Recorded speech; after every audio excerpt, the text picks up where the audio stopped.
Φίλες και φίλοι, καλησπέρα. Καλώς ήρθατε σε αυτό το βίντεο, το οποίο μάλιστα τυχαίνει να είναι και το πρώτο μου βίντεο στο YouTube. Μου ήρθε εντελώς αυθόρμητα η ιδέα να κάνω αυτό το βίντεο, γιατί πρέπει να φτιάξω τροφή για το σκύλο μου. Γενικά δεν είναι νομίζω κάτι τόσο δεδομένο στην Ελλάδα αυτή τη στιγμή. Ίσως υπάρχει δηλαδή ενώ η μπάρφ διατροφή και στην Ελλάδα δεν ξέρω κατά πόσο είναι προσβάσιμη στον περισσότερο κόσμο. Επειδή είχα αρχίσει τελευταία και ψαχνόμουν λίγο, είδα πως μπορείτε να φτιάξετε συνταγές στο σπίτι, που είναι εύκολες και σίγουρα πολύ πολύ καλύτερες από κροκέτες. Καθώς έχουν βγει πολλές έρευνες τώρα τελευταία που λένε ότι οι κροκέτες δεν είναι ολοκληρωμένη διατροφή. Δεν είναι σε καμία περίπτωση υγιεινή. Δηλαδή υπάρχουν άνθρωποι που λένε ότι είναι σαν να δίνουμε στα ζώα μας συνέχεια fast food, το να τους δίνουμε κροκέτες.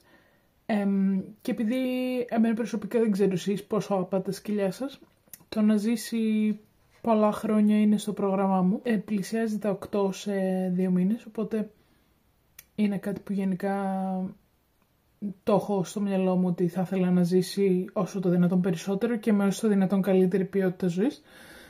Και έτσι είπα να πειραματιστώ, να δοκιμάσω μια συνταγή. Είδα πάρα πολλές συνταγές στο ίντερνετ, κτηνιάτρων, ειδικών, μπλα μπλα μπλα, και θα πω περισσότερες λεπτομέρειες στο υπόλοιπο βίντεο. Είμαι έτοιμη να φτιάξω φαγητό για το σκυλάκι μου για πρώτη φορά. Εγώ για αρχή θα το χρησιμοποιήσω σαν συμπλήρωμα στην τροφή της, γιατί έχω ακόμη αρκετή ποσότητα από την τροφή που της έχω πάρει. Δεν είμαι ειδικός, αλλά έχω δει πάρα πολύ παρόμοιες συνταγές στο ίντερνετ, οπότε η βάση είναι ότι χρειαζόμαστε αρκετή πρωτεΐνη. Υπάρχουν κάποιες συνταγές που προσθέτουν ρύζι. Το ρύζι γενικά δεν έχει πάρα πολύ μεγάλη διατροφική αξία, οπότε εγώ θα το αποφύγω. Έχω κοτόπουλο, είναι μπούτια που θα τα βράσω γιατί θέλω και λίγο ποτοζωμό για τα λαχανικά. Έχουμε εδώ σαρδέλες σε ηλιέλαιο. Το ηλιέλαιο το χρειαζόμαστε γιατί έχει βιταμίνη ε. Έχουμε μια κόκκινη πιπεριά πάλι για βιταμίνες και ιχνοστοιχεία. 2 αυγά τα οποία επίσης ο κρόκος τους περιέχει ιώδιο και φυσικά μας δίνουν έξτρα πρωτεΐνη. Γλυκοπατάτες. Στο 1 κιλό θα έβαζα 2 κούπες γλυκοπατάτα, οπότε νομίζω αυτή είναι περίπου η ποσότητα. Μπρόκολο. Μπορείτε να βάλετε κάποιο άλλο, σπανάκι για παράδειγμα, και θα χρειαστούμε λίγο από το λάδι καρύδας, πάλι για το λίπος μαζί με το κοτόπουλο. Έχουμε βέβαια και την πέτσα, αυτή τη λέξη ψάχνα να βρω τόση ώρα. Και εδώ έχω λίγο κόκαλα μοσχαρίσια σε σκόνη, το οποίο γενικά το χρησιμοποιώ σαν συμπλήρωμα στην τροφή της. Και θα το ψεκάσω και στην τροφή. Έχω παραγγείλει και βιταμίνες, αλλά επειδή αυτή τη στιγμή δεν θα τη χρησιμοποιήσω αυτή την τροφή σαν απόλυτη διατροφή του σκυλιού, γιατί έχω πολύ κροκέτα ακόμη, θα την χρησιμοποιήσω σαν συμπλήρωμα ουσιαστικά, επειδή βάζω και λίγη υγρή τροφή κανονικά μέσα στο φαγητό της. Αυτή η τροφή θα είναι το συμπλήρωμα που θα μπαίνει από πάνω από τις κροκέτες για να μας το κάνει πιο ευχάριστο ουσιαστικά. Έχω ξεκινήσει λοιπόν βάζοντας το κοτόπουλο να βράσει μέσα σε λίγο νερό, το οποίο θα το κρατήσω μετά για να κάνω ζωμό από κόκαλο, ο οποίος είναι πολύ γεμάτος στο κολαγόνο, και θα προσθέσω φυσικά μερικό από το ζωμό μέσα στο φαγητό. Θα με βοηθήσει και στη συντήρηση, αν και θα μπει κατάψυξη η μεγαλύτερη ποσότητα. Και εδώ πέρα έχω βάλει τη γλυκοπατάτα στον ατμιστή και το μπρόκολο. Θα τα ατμίσω ίσα ίσα να μαλακώσουν, γιατί το σκυλάκι μου είναι όχι ακριβώς ηλικιωμένο, είναι πάντως 8 χρονών σχεδόν και έχει κάποια προβλήματα με τα δόντια της. Είναι σιχτζού, είναι μικρόσωμη. Θα σας τη δείξω κάποια στιγμή και δεν θέλω να δημιουργηθεί πρόβλημα ουσιαστικά με το να μασίξει τα λαχανικά και να την αποθαρρύνει αυτό από το να φάει. Μέσα στο κοτόπουλο πρόσθεσα και λίγο κουρκουμά και μαύρο πιπέρι που τον ενεργοποιεί, καθώς ο κουρκουμάς βοηθάει σε φλεγμονές και στη καλή λειτουργία του καρδιαγγειακού συστήματος.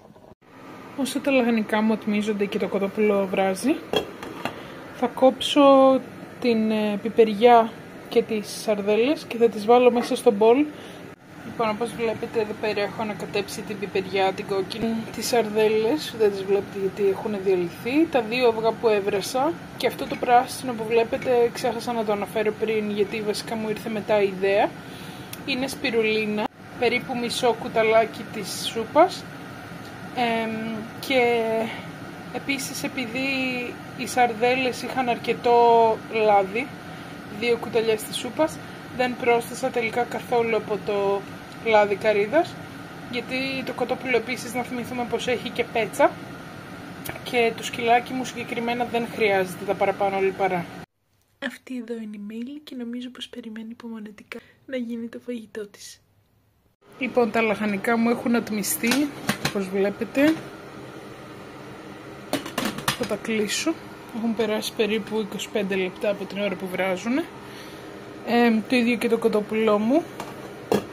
Θα το κλείσω και αυτό και θα τα αφήσω να κρυώσουν πριν περάσω στο επόμενο βήμα. Και εδώ βλέπετε το τελικό αποτέλεσμα, αφού έχω βάλει μέσα και το κοτόπουλο, τη γλυκοπατάτα και τον μπρόκολο και τον ζωμό από το κοτόπουλο που μας δίνει κολαγόνο που το χρειαζόμαστε επίσης πολύ. Έχω ρίξει και κάποια μύρτιλα από πάνω που απλά τα είχα στο ψυγείο και είναι επίσης καλά με αντιοξυδοτικά και όλα αυτά που έχουν. Θα το ανακατέψω πολύ καλά, θα τα βάλω σε σακουλάκια που τα περισσότερα θα τα βάλω στην κατάψυξη. Εκτός από ένα που θα αφήσω στο ψυγείο, γιατί δεν θα ήθελα να μείνουν στο ψυγείο πάνω από 4 με 5 μέρες τη φορά. Και θα σας δείξω στο τέλος πώς τα έχω έτοιμα για την κατάψυξη. Και εδώ είναι οι 4 σακούλες μου, είναι γύρω στα 600 γραμμάρια καθεμία, οπότε έχουμε φτιάξει γύρω στα 2,5 κιλά φαγητό, το οποίο εμένα προσωπικά θα μου πάει αρκετό καιρό γιατί θα προσθέτω απλά λίγο από αυτό μέσα στην κροκέτα της όπως προανέφερα, γι' αυτό δεν είμαι και πάρα πολύ ακριβοδίκαιη με τις ποσότητες των υλικών, γιατί δεν θα είναι η βασική της διατροφή 100%. Επί τη ευκαιρία κάθεται εδώ δίπλα μου, δεν έχει κουνηθεί. Μόλις της έβαλα λίγο να δοκιμάσει και νομίζω πως εγκρίνει. Σ' άρεσε αγάπη μου? Σ' άρεσε η τροφή? Και αυτό λοιπόν ήταν το βίντεό μας. Ελπίζω να σας άρεσε. Αν δεν μπορείτε να βρείτε τα συστατικά, φαντάζομαι μπορείτε να κάνετε και τη δική σας έρευνα, αλλά υποθέτω πως θα υπάρξουν και άλλα βίντεο στο μέλλον στο κανάλι με διαφορετικές συνταγές, γιατί μία συνταγή δεν μπορεί να τα καλύψει όλα. Καλό θα ήταν, ας πούμε, να υπάρχουν μέσα όργανα, π.χ. καρδιές και σηκώτια, τα οποία δεν έχω κάνει αρκετή έρευνα, αλλά στην Ιρλανδία είναι δύσκολο να τα βρω. Ελπίζω να τη δοκιμάσετε, ελπίζω να αρέσει πάρα πολύ στα σκυλιά σας. Η Μέιλη δοκίμασε λίγο, όπως σας δείχνω και στο βίντεο, το λάτρεψε. Οπότε, ναι, τα λέμε σε κάποιο άλλο βίντεο στο μέλλον.